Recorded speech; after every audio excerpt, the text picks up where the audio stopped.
মহান রব্বুল আলামিন আমাদের হায়াতকে বাড়িয়ে 1446 হিজরি সন থেকে আমাদেরকে 47-এ প্রবেশ করার তৌফিক দান করলেন। এটা আল্লাহ পাকের বহুত বড় মেহেরবানি এবং দয়া। নতুন বছরের সূচনা মানব জীবনে, একটি নতুন বছর, একটি নতুন মাস, একটি নতুন সপ্তাহ, একটি নতুন দিন, একটি নতুন রাত, একটি নতুন ঘন্টা, নতুন মিনিট, সেকেন্ড। এটা আল্লাহ পাকের পক্ষ থেকে আমাকে আপনাকে দেওয়া অফুরন্ত নেয়ামতের বহিঃপ্রকাশ। সুবহানাল্লাহ বলেন।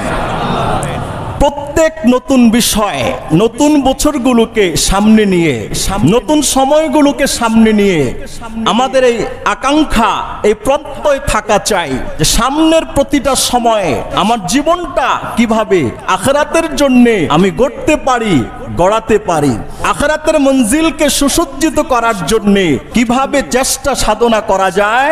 নতুন সময়গুলোতে প্রত্যেক মুসলমান মুমিনের সেই প্রত্যয়, সেই স্পৃহা, আকাঙ্ক্ষা নিয়ে তার এই নতুন বছর সূচনা করা, এটা রব্বুল আলামিনের পক্ষ থেকে এই কথা, এই ঘোষণাই দেওয়া হয়েছে। সুবহানাল্লাহ বলেন।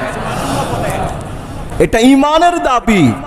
আল্লাহ পাক কোরআনুল কারীমের 19তম পারায় অবস্থিত 25 নম্বর সূরা, মহান রব্বুল আলামিন অত্যন্ত মায়ার ছলে, ভালোবেসে, আদর সোহাগ, আপনি এখানে যেই শব্দটাই ব্যক্ত করেন, প্রয়োগ করেন, ব্যবহার করেন, আল্লাহ পাক সূরা ফুরকানের 62 নম্বর আয়াতে আল্লাহ বলেছেন, ওয়া হুয়াল্লাযী জাআলাল লাইলা ওয়ান নাহার খিলফাতান লিমান আরাদা আন ইয়াযাক্কারা আও আরাদা শুকুরা। তিনি হলেন সেই আল্লাহ যে আল্লাহ পাক রাত্র এবং দিনকে একটা আরেকটার অনুগামী করে সৃষ্টি করেছেন। দিনের পরে রাত, রাতের পরে দিন। আমরা কবিতা পড়েছি ছোটবেলায়, দিনের পরে রাত ভাই, রাতের পরে দিন। সবকিছুর মালিক হলেন রব্বুল আলামিন। এই যে রাতের পরে দিন আসে, দিনের পরে রাত আসে, রাত যায়, দিন আসে, দিন যায়, রাত আসে, এই যে আল্লাহ পাকের কুদরতি সিস্টেম, নিজাম, এটা সৃষ্টি করেছেন কে? আল্লাহ। কেন সৃষ্টি করেছেন? কি কারণে সৃষ্টি করেছেন? উদ্দেশ্যটা কি? আল্লাহ পাক উদ্দেশ্যের কথাটা সামনের অংশে বলে দিয়েছেন। লিমান, রাত্র দিনের পালা বদলটা ওই ব্যক্তিদের জন্য কল্যাণ বয়ে নিয়ে আসবে, ওই মানুষদের জন্য এটা সুফল বয়ে নিয়ে আসবে। লিমান আরাদা আন ইয়াযাক্কারা আও আরাদা শুকুরা। ওই সমস্ত ব্যক্তি যারা রাত্র দিনের এই নতুনত্ব সময়গুলোকে আল্লাহ পাকের জিকির করার জন্যই নিজেকে ব্যস্ত রাখে। সুবহানাল্লাহ বলেন। আও আরাদা শুকুরা, অথবা প্রতি নতুনত্বে সময় যখন তার সামনে আসে, সে রব্বুল আলামিনের দরবারে শুকর গুজারি করতে করতে অস্থির হয়ে যায়। আল্লাহ, এটাও তো আমার তৌফিকে না থাকারও সময়, না থাকারও অসম্ভব ছিল, কিন্তু আল্লাহ আপনি আমাকে দয়া করে দিয়েছেন, আল্লাহ আপনি আমাকে অনুগ্রহ করে দিয়েছেন। তাহলে এই রাত্র দিন আসা যাওয়া কেন? ওই বান্দাদের জন্য কল্যাণকর যারা আল্লাহ পাকের জিকির করার জন্য প্রত্যয় ব্যক্ত করে, যারা আল্লাহ পাকের শুকরিয়া আদায় করার জন্য নিজেকে নিবেদিত প্রাণ হয়ে উজাড় করে দেওয়ার চেষ্টা করে। এই রাত্র দিন তার জন্য কল্যাণ। এই মাস, এই বছর, এই ঘন্টা, এই সময়গুলো তার জন্যই আখিরাতের মঙ্গল বয়ে নিয়ে আসবে। ঠিক না বেটি? কথা বলে। সুতরাং যারা জিকিরে নাই, আল্লাহ পাকের শুকরিয়ায় নাই, এদের জন্য নতুন বছর, নতুন মাস, নতুন দিন, প্রত্যেকটা সেকেন্ড সময় তার জন্য আখিরাতের আযাবকে বর্ধিত করছে, আখিরাতের আযাবকে তার জন্য বাড়িয়ে দিচ্ছে। আল্লাহ পাক এত সুন্দর পৃথিবী সৃষ্টি করলেন, পৃথিবী সৃষ্টির সাথে সাথে সর্বশ্রেষ্ঠ মাখলুক, আশরাফুল মাখলুকাত মানব জাতিকেও সৃষ্টি করলেন। সুবহানাল্লাহ বলবেন না? কেন করলেন? পৃথিবী সৃষ্টি করলেন, মানব জাতিকে সৃষ্টি করলেন পৃথিবীর এই নিজামকে ঠিক রাখার জন্য, মানুষের কল্যাণ সুফল বয়ে আনার জন্য আল্লাহ পাক রাত্র দিন মাস বছরের এই সিস্টেম আল্লাহ পাক তৈরি করে দিয়েছেন আমাদেরকে। কোরআনুল কারীমের সূরাতুজ জারিয়াত আল্লাহ বলেন, ওয়ামা খালাকতুল জিন্না ওয়াল ইনসা ইল্লা লিয়াবুদুন। হে আমার বান্দারা, তোমরা এটা শোনো, আমি জিন এবং মানব জাতিকে আমি আল্লাহ পাকের ইবাদতের জন্যই সৃষ্টি করেছি। সুবহানাল্লাহ বলেন। ইবাদতের জন্য একটা দিন যায়, নামাজবিহীন একটা মুমিন মুসলমানের দিন অতিবাহিত হতে পারে না। নামাজবিহীন একটা দিন একটা মুসলমান মুমিনের অতিবাহিত হতে পারে না। যে মুসলমান চায় আমিও জান্নাতে যাব, নামাজবিহীন তার দিন যেতে পারে না। যে মুসলমান চায় মৃত্যুর পরে আমার কবরটাও জান্নাতের বাগান হয়ে যাক, ওই মুসলমানের দিন নামাজবিহীন অতিবাহিত হতে পারে না। যে মুসলমান চায় আখিরাতের ময়দানে কিয়ামতের দিনে রব্বুল আলামিন আমাকে আরশ আজিমের নিচে ছায়া দিক, ওই মুসলমানের দিন একদিন নামাজ ব্যতীত অতিবাহিত হতে পারে না। যে মুসলমান চায় আমিও নবী করিমের হাতে কিয়ামতের বিভীষিকাময় মুহূর্তগুলোতে হাউজে কাউসারের পানি পান করে চিরদিনের জন্য অনন্তকালীন সময়ের জন্য পিপাসা নিবারণ করব, ওই মুমিন মুসলমান নারী পুরুষের একদিন নামাজবিহীন অতিবাহিত হতে পারে না। ঠিক না বেটি কথা বলেন? এটাই বাস্তব। আপনি বিশ্বাস করেন আর না করেন, আপনি এটাকে হেয়ালিপনা মনে করেন আর না করেন, এর চাইতে বাস্তব কথা পৃথিবীতে আর কিছু হতে পারে না। যে মুসলমানের একটি বছর চলে গেল রমজান মাসে রোজা রাখে নাই, ওই মুসলমানের একটি বছর অতিবাহিত করে কোনো লাভ নাই। যে মানুষের জীবন থেকে বছরের পর বছর চলে যাচ্ছে, রব্বুল আলামিন অডেল পুঞ্জীভূত সম্পদ নসিব করেছে, বাইতুল্লাহ জিয়ারত করতে যেতে পারে না, তার এই সম্পদ কতটুকু মূল্যবান হবে আপনি এবার হিসেব করেন। মুমিনের এক একটা নতুন জীবন নতুন ইবাদতের জন্য উৎসর্গিত, এক একটা রাত ইবাদতের জন্য উৎসর্গিত, এক একটা দিন আল্লাহ পাকের শুকরিয়া আদায় করার জন্য নিবেদিত, এক একটা সেকেন্ড এক একটা মুহূর্ত আমি হলাম রব্বুল আলামিনের গোলাম, আমি হলাম আবেদ।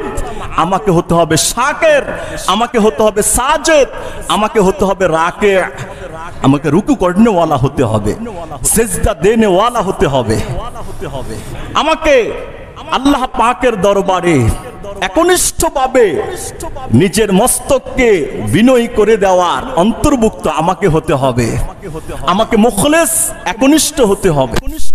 যদি আমরা নতুনত্ব করে প্রত্যেকটা কাজে লাগাই, এই দিন এই রাতগুলো আমার জন্য নাজাতের উসিলা হবে, আমার জন্য মুক্তির উসিলা হবে। ওই জীবন জীবন নয় যেই জীবনে আল্লাহ নাই, ওটা জীবন না। ওই জীবন জীবন না যেই জীবনে ইবাদত নাই, ওই জীবন জীবন নয় যেই জীবনে আল্লাহ পাকের শুকরগুজারি নাই, ওই জীবনটা জীবন নয় যেই জীবনটা পাপাচারের সমুদ্রের মধ্যে ডুবন্ত আছে, ওই জীবন জীবন নয় যেই জীবন দুনিয়ার দিকে তাকায় আখিরাতের দিকে ফিরে তাকানোর মতো সময় পায় না, এগুলো জীবন নয়। জীবন তো তার যে দুনিয়ায় বসে আখিরাতে যাওয়ার স্বপ্ন দেখে, জীবন তো তার যে বসে আছে আর চিন্তা করে এই সময়ে যদি আজরাইল চলে আসে ওর ইয়াকিন হয়ে গেছে আমাকে আল্লাহ পাক ইনশাআল্লাহ জান্নাতে নসিব করে দিবেন। সুবহানাল্লাহ বলেন। ইয়াকিন আসবে কিভাবে? আমলের দ্বারা, জিকির ফিকিরের দ্বারা, আল্লাহ পাকের বন্দিগি দ্বারা এটাই আসবে। ও দিল দিল নেহি জিস দিল মে আল্লাহ নেহি, ওই দিল দিল নয় যেই দিলের মধ্যে আল্লাহ নাই, ওই বাগান বাগান নয় যে বাগানের মধ্যে ফুল আছে গ্রান নাই, ও ফুল ফুল নেহি জিস ফুল মে সম নেহি গ্রান নেহি, ওই ফুল ফুল না যে ফুলের মধ্যে গ্রান নাই, অমূল্য, এটাকে মানুষ টাকা দিয়ে কিনতে যাবে না। এজন্য ভাই নতুন আরেকটি বছর আসলো, 1446 হিজরিতে এই বাংলাদেশে এই এলাকায় শত শত হাজারো লাখো মানুষ কবরে চলে গেছে। আল্লাহ পাক দয়া করলেন, আল্লাহ পাক অনুগ্রহ করলেন। গুনাহগার যারা, পাপাচারের সমুদ্রে ডুবে আছে যারা, আল্লাহ পাক আবার আরেকটা সুযোগ দিলেন, নে তোর থেকে আরো কম গুনাহ করবে ওয়ালা আর হাজারো বান্দা নেককার গুনাহগারদেরকে আমি নিয়ে গেছি, তুই তো গুনাহের সমুদ্রে ডুবে আছিস, আরেকটি নতুন বছর তোর জন্য উপহার দিলাম। আল্লাহ পাক 46 থেকে আমাকে 47 ঢুকালেন আর নেককারদেরকে বললেন যা, তুই তো নেক কাজ করতে অনেক আগ্রহী, আমার কাছে তুই নেক কাজের জন্য হায়াত চেয়েছিস, যা তোকেও আমি নতুন আরেকটি বছরে ঢুকার প্রবেশ করার সুযোগ করে দিলাম। সুবহানাল্লাহ বলেন। ভাই এই জীবনকে কাজে লাগাই, মূল্যায়ন করি, এই জীবনকে দামি বানাই। জীবন দামি হবে ইবাদতের দ্বারা, জীবন দামি হবে আল্লাহর বন্দেগীর দ্বারা, জীবন দামি হবে কোরআনের উপর চলার দ্বারা, রাসূলের জীবনীকে ফলো করার দ্বারা। এই জীবন দামি হবে আপনি যখন যে অবস্থায় থাকুন না কেন, তখন ইসলামের চাদরটাকে নিজের শরীরে আবৃত করার দ্বারাই এই জীবনটা কি হবে? দামি হবে। আমরা সবাই এই জীবনকে দামি বানানো চেষ্টা করব তো ইনশাআল্লাহ। আল্লাহু আকবার। আল্লাহ পাকের তৌফিক, সৌভাগ্য আমাদেরকে আল্লাহ সৌভাগ্য নসিব করেছেন। নবী করিম সাল্লাল্লাহু আলাইহি ওয়াসাল্লাম নতুন চাঁদ উঠলে দোয়া পড়তেন। চাঁদটা দেখা অবস্থায় দোয়া করা চাই, চাঁদটা দেখে দেখে দোয়া করা। প্রত্যেক আরবি মাসের একটা চাঁদ উদিত হয়, ওই চাঁদ দেখে নবী করিম দোয়া করতেন, দোয়া পড়তেন। তিরমিজি শরীফের 3451 নম্বর হাদিসে এসেছে, বিশিষ্ট সাহাবী তালহা ইবনে উবাইদুল্লাহ রাদিয়াল্লাহু তাআলা আনহু বলেন, কানা রাসূলুল্লাহ সাল্লাল্লাহু আলাইহি ওয়াসাল্লাম ইযা রাআল হিলাল, আল্লাহ পাকের নবী যখন নতুন চাঁদ দেখতেন কি দোয়া পড়তেন? আল্লাহুম্মা আহিল্লাহু আলাইনা বিল ইয়ুমনি ওয়াল ঈমান। আয় আল্লাহ, এই চাঁদকে আমাদের উপর উদিত করেন এমন অবস্থায় যেন আমাদের পূর্ণ ঈমান থাকে, এমন অবস্থায় যে আমরা বরকতময় জীবন লাভ করতে পারি। ওয়াসসালামাতি ওয়াল ইসলাম, এমন অবস্থায় উদিত করেন আমরা যেন নিরাপত্তার চাদরে ঢাকা থাকি আপনার, এমন অবস্থায় উদিত করেন আমরা যেন মুসলমান হয়ে বেঁচে থাকতে পারি। ওয়া তাওফীক লিমা তুহিব্বু ওয়া তারদা। আয় আল্লাহ, এই চাঁদটাকে আমাদের উপর উদিত করেন এমন অবস্থায় আপনার সন্তুষ্টি মর্জি মোতাবেক সমস্ত কাজ করার জন্য সৌভাগ্য আমার নসিব হয়ে যায়। এরপরে রাসূল বললেন, রব্বুনা ওয়া রব্বুকাল্লাহ, আমার প্রতিপালক তোমার প্রতিপালক কে? আল্লাহ। পূর্ণ দোয়া এটা। আল্লাহুম্মা আহিল্লাহু আলাইনা বিল ইয়ুমনি ওয়াল ঈমান, আল্লাহুম্মা আহিল্লাহু আলাইনা বিল ইয়ুমনি ওয়াল ঈমান والسلامة والإسلام والتوفيق لما تحب وترضاه ربنا وربك الله। চাঁদ তো কাল উদিত হয়ে গেছে, অনেকের হয়তো বা সুযোগ হয়নি বা বেখেয়ালের কারণে পড়তে পারি নাই, কিন্তু এই দোয়াটা ইহতিমামের সাথে পড়ার দরকার। কি চমৎকার কথা, কি চমৎকার দোয়া। শুধু মাস নয়, 12টি মাস গিয়ে নতুন আরেকটি বছরে আমরা পা দিলাম। সুবহানাল্লাহ বলেন। নতুন আরেকটি বছরে আমরা প্রবেশ করলাম। আমার সাথে বলেন, আল্লাহুম্মা আহিল্লাহু আলাইনা বিল ইয়ুমনি ওয়াল ঈমান ওয়াস সালামাতি ওয়াল ইসলাম ওয়াস সালামাতি ওয়াল ইসলাম ওয়াত তাওফীক লিমা তুহিব্বু ওয়া তারদা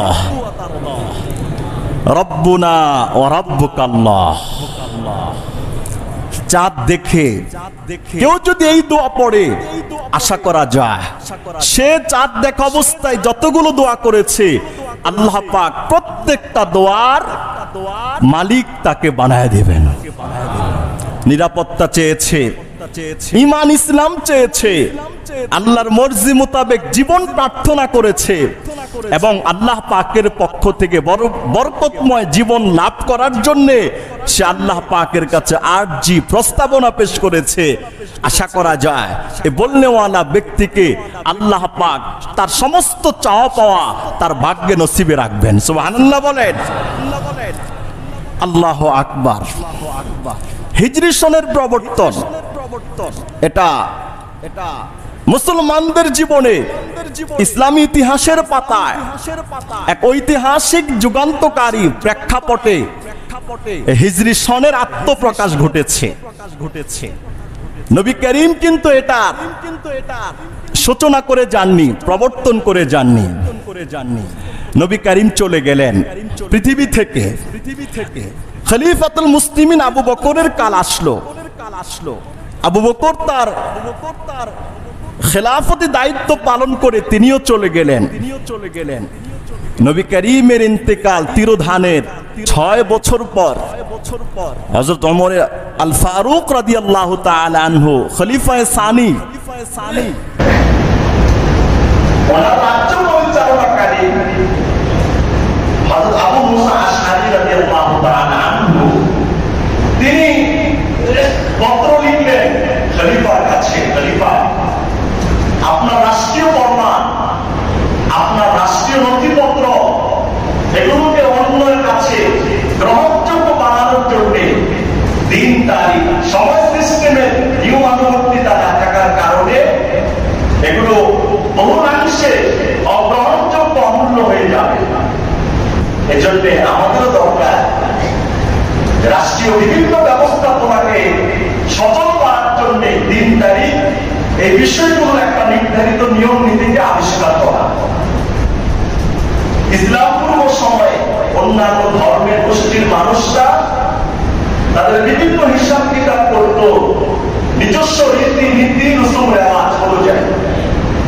আর মুসলমানরা করত দিন তারিখের হিসাবগুলো বিভিন্ন ঘটনা, বিভিন্ন ঐতিহাসিক প্রেক্ষাপটকে সামনে নিয়ে তারা তাদের পূর্ব বছর অতিবাহিত করত। পত্র পাইলেন, ওনাকে পত্রে বলা হয়েছে আমাদেরকে আরো আপডেট হতে হবে, নতুন নিউ ভার্সনে আমাদেরকে আত্মপ্রকাশ করতে হবে। দিন তারিখ নির্ধারণ করার কোন বিকল্প নেই। খলিফাতুল মুসলিমিন সভা ডাকলেন, সাহাবাদেরকে ডাকলেন, বসলেন, জিজ্ঞেস করলেন কিভাবে আমাদের সিস্টেমগুলোকে আরো নতুনত্ব আপডেট করা যায়। এক একজন এক এক ভাবে ব্যাখ্যা করলেন, এক একজন এক এক ভাবে বললেন। দিন তারিখের হিসাব আগ থেকেই ছিল, কিন্তু ওটা নির্ধারিত একটা নামের হিসাবটা যাচ্ছে, এটা কবে থেকে আমরা এটা শুরু করতে পারি। হযরত আলী রাদিয়াল্লাহু তাআলা আনহু প্রস্তাব দিলেন যে আমাদের সম্পূর্ণ হিসাবটা যদি আমরা নবী করিম যে সময় মক্কা থেকে মদিনায় হিজরত করলেন ওই হিজরতের বছর থেকে আমরা গণনা করি, তাহলে এটা আমাদের জন্য ইতিহাসে ঐতিহাসিক মাইলফলক হিসেবে এটা স্বাক্ষরিত হয়ে থাকে। এই ফরমান দেওয়ার পরে হযরত ওমর রাদিয়াল্লাহু তাআলা বললেন না। হযরত আলীর বক্তব্য অত্যন্ত চমৎকার, যুক্তিপূর্ণ। ওমর রাদিয়াল্লাহু তাআলা বললেন হিজরত থেকে আমাদের সংগণনা তারিখ শুরু হোক। কেন? আল হিজরা হিয়া ফারকাতু বাইনাল হাক্কি ওয়াল বাতিল। ওয়াল হিজরা এটা এমন একটা নবীর জীবনের ঐতিহাসিক প্রেক্ষাপট যে হিজরা মুমিন মুসলমানের মাঝে পার্থক্য করে দেয়, কে মুসলমান আর কে কাফের, কে মুসলমান কে মুনাফিক, এটা পার্থক্য করা ওই সময়ে গুরুত্বপূর্ণ মানদণ্ড ছিল হিজরত করা। সুবহানাল্লাহ বলে নবী করিম মক্কা থেকে মদিনা হিজরত করলেন। মক্কা থেকে মদিনা হিজরত করা এই যুগান্তকারী প্রেক্ষাপটকে চিরস্মরণীয় করে রাখার জন্য হিজরি সন থেকে সন গণনা ধারাবাহিকতা আবিষ্কার হলো। তাহলে নবী করিম যে বছর মক্কা থেকে মদিনায় হিজরত করলেন এটা হলো হিজরতের প্রথম বছর।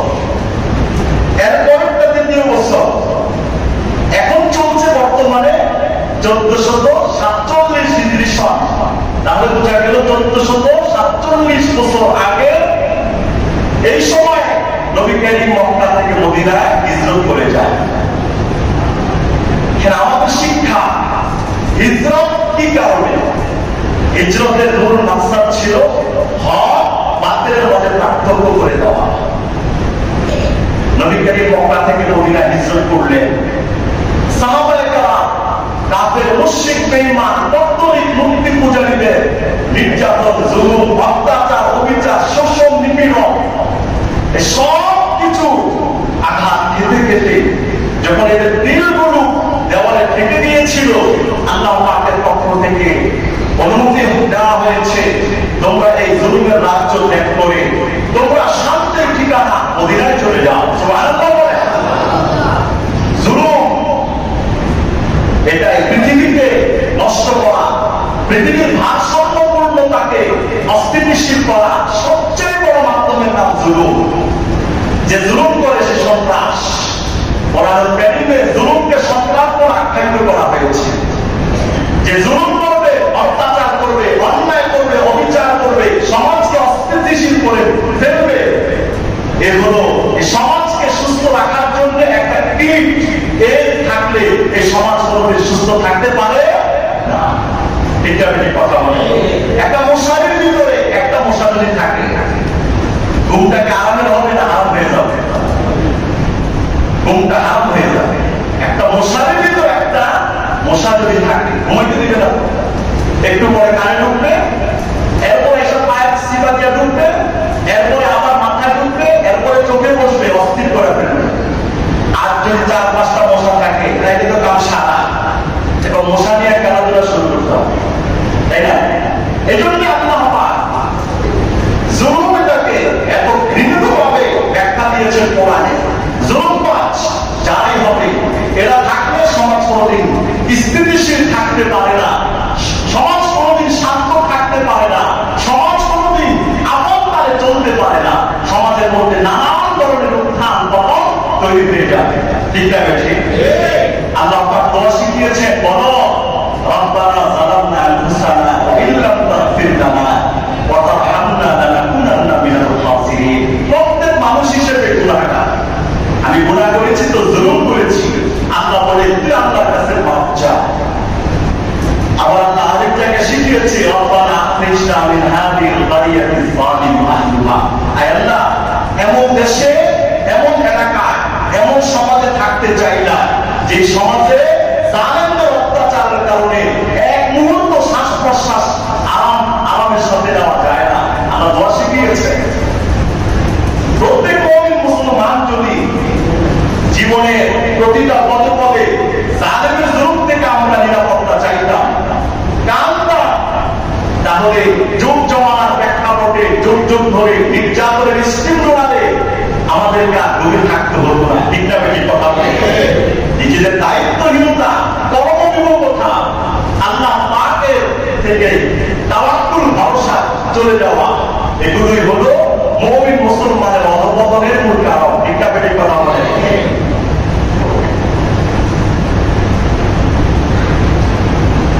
নবী করিম সাল্লাল্লাহু আলাইহি ওয়াসাল্লাম মক্কা জীবনে তিনি ছিলেন শুধুমাত্র একজন ধর্মপ্রচারক। ধর্মপ্রচার করতেন মক্কি জীবনে। মদিনার জীবনে আসার পরে নবী করিম হলেন একজন সমাজ সংস্কারক, একজন সুদক্ষ সেনাপতি। নবী করিম হলেন সর্বকালের সর্বশ্রেষ্ঠ রাষ্ট্রপ্রধান। আমরা হলাম সর্বকালের সর্বশ্রেষ্ঠ রাষ্ট্রপ্রধান, রাষ্ট্রনায়ক, সর্বশ্রেষ্ঠ সেনাপতি, সর্বশ্রেষ্ঠ মুজাহিদ, বীর সিপাহ, সাহাবায়ে উম্মত। সুবহানাল্লাহ বলেন। এটাও নবী করিমের আদর্শ থেকে উম্মতকে আদর্শ শিখতে হবে, গ্রহণ করতে হবে। নবী করিম যেমন নামাজে মুসলমান ছিলেন, সর্বকালের সর্বশ্রেষ্ঠ মুসল্লি, সেই নবী করিম আবার সর্বকালের সর্বশ্রেষ্ঠ রাষ্ট্রপ্রধান ছিলেন, রাষ্ট্রনায়ক ছিলেন, রাজ্য পরিচালনা করেছেন, সর্বশ্রেষ্ঠ মুজাহিদ ছিলেন, সিপাহ সালার ছিলেন। সুবহানাল্লাহ বলে। মুক্তি জীবনে মুসলমানরা ছিল সংখ্যালঘু। নির্যাতন করতে করতে এদেরকে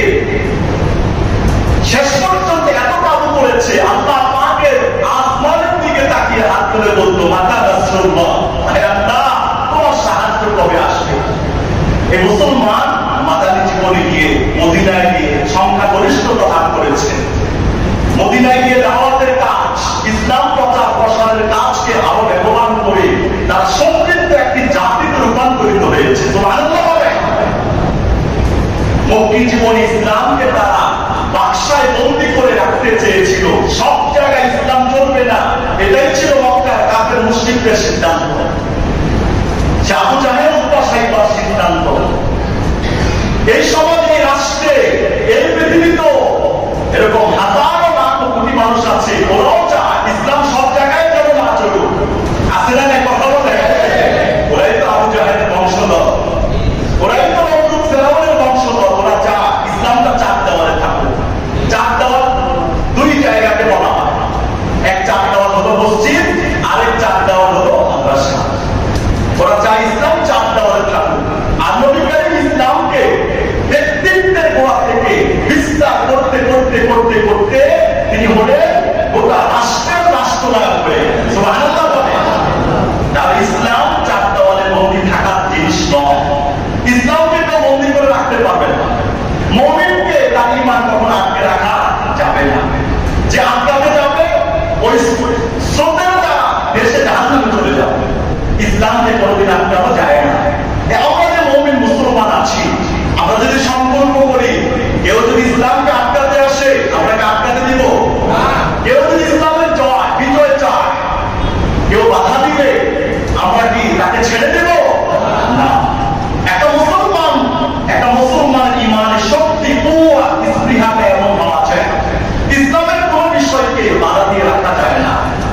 যখন পানি প্রচন্ড হয়, ওই প্রচন্ড পানি উপচে পড়ছে রাস্তাতে, অল্প কিছুক্ষণের মধ্যেই ওই পানির প্রভাবের কারণে রাস্তা পুরোটা ভেঙে পানিটা আপন গতিতে ছুটে চলছে। ঠিক না বেশি কথা বলে? আল্লাহ বলেছি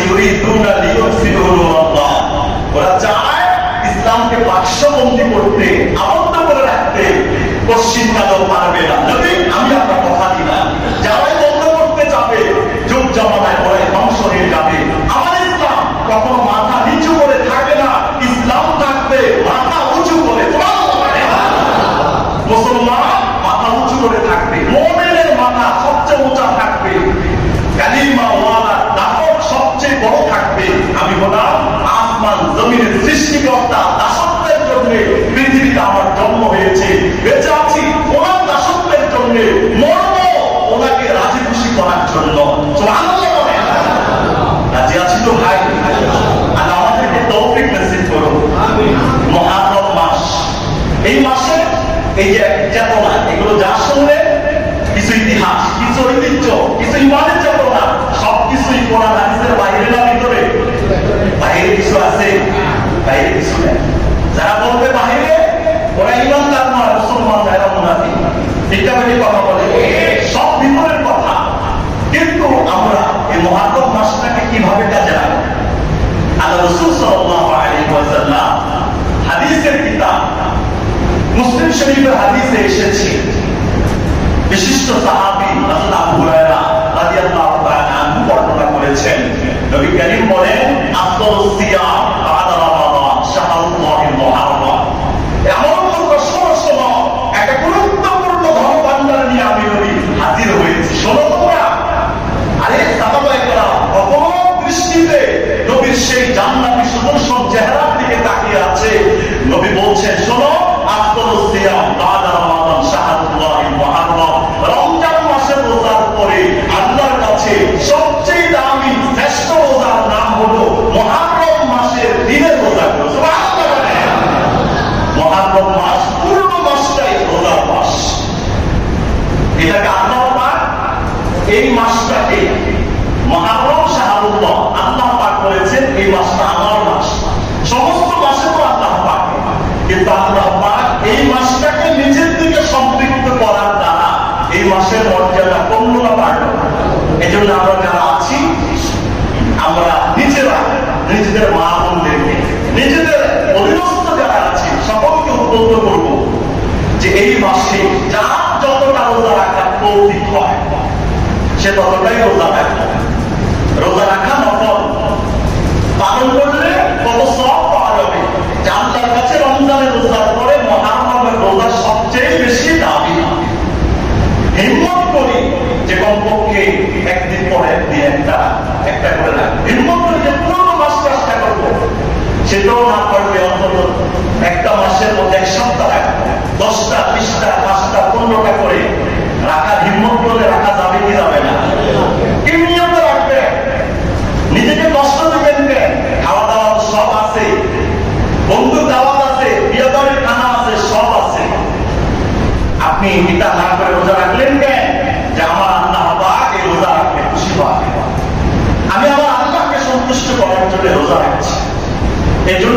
মাসে প্রত্যেকটা দিন রোজা রাখা একটা সুবর্ণ সুযোগ, এটা সুবর্ণ একটা আপনাকে আল্লাহ পাক দান করেছে।